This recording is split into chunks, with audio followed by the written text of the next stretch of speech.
Ibinyamakuru bimwe bimwe ngo vyararenze akarimbi mu gutanga amakuru adatoje neza no mu gushikiriza ibiganiro bitubahirije akaranga ku Burundi. Ivyo bikavugwa n'umukuru w'urwego rugenzura ibimenyesha makuru umushingantahe Nestor Bankumukunzi aho yariko ashikiriza ivyaranguwe n'urwo rwego mu mezi 3 aheze. Hari kuri uyu wa kane igenekerezo ry'indwi ruhuma umwaka wa 2019.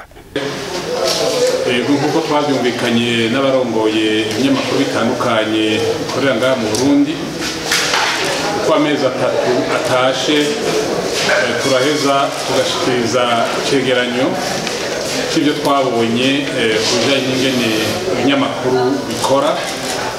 Turaheza rero tugashimikira ku vyiza vyakozwe, turaraba kandi n'amakosha yakozwe, tugaheza tugatanga impanuro kugira ngo ayo makosha ashobore gukosorwa mu ntumbero yo kumva kumenyesha amakuru gukorwa neza ku neza y'igihugu, ku neza y'abenegihugu, ku neza y'umuntu wese aba muri iki gihugu. Ivyo rero twarabikoze mu gice ca nyuma c'amezi 3 gishira biheza umwaka wa 2018. Twasanze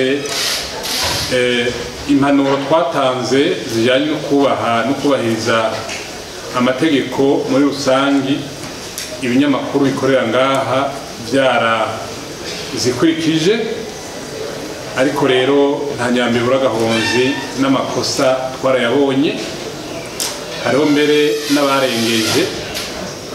Abo rero harafashwe ingingo zo gukosora.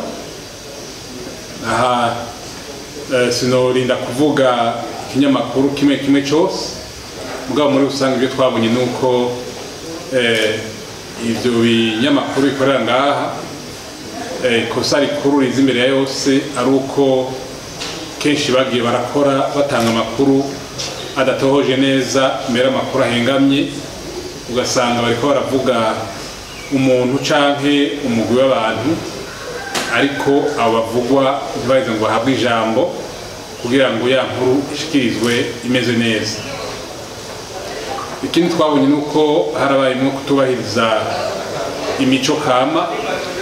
Twabonye ko hari ibinyamakuru, amaradiyo, mbere n'amateleviziyo yatanze amakuru arimwo ibintu bihungabanya cyane mbere imico kama.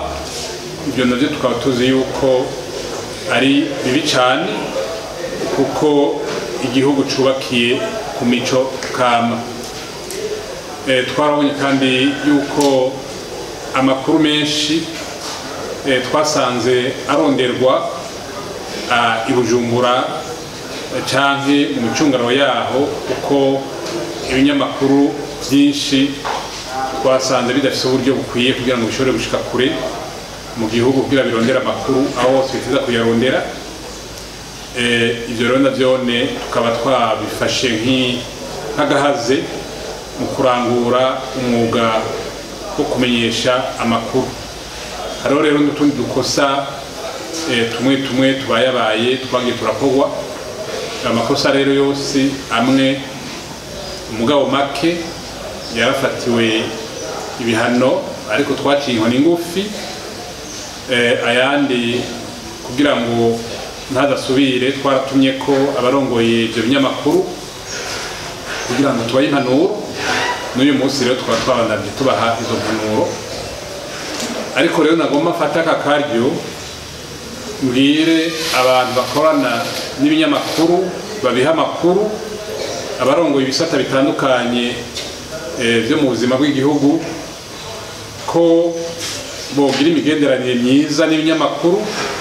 Mu gihe ikinyamakuru kanaka cabavuga ibitari vyo, barafise uburenganzira bahabwa n'itegeko bwo gusaba yuko bokosora ivyo bavuze mu gihe boba bavuze bakihenda, canke mu gihe boba bavuga ibitari vyo barafise uburenganzira bwo gutanga inkuru ibeshuza ivyo babesheho.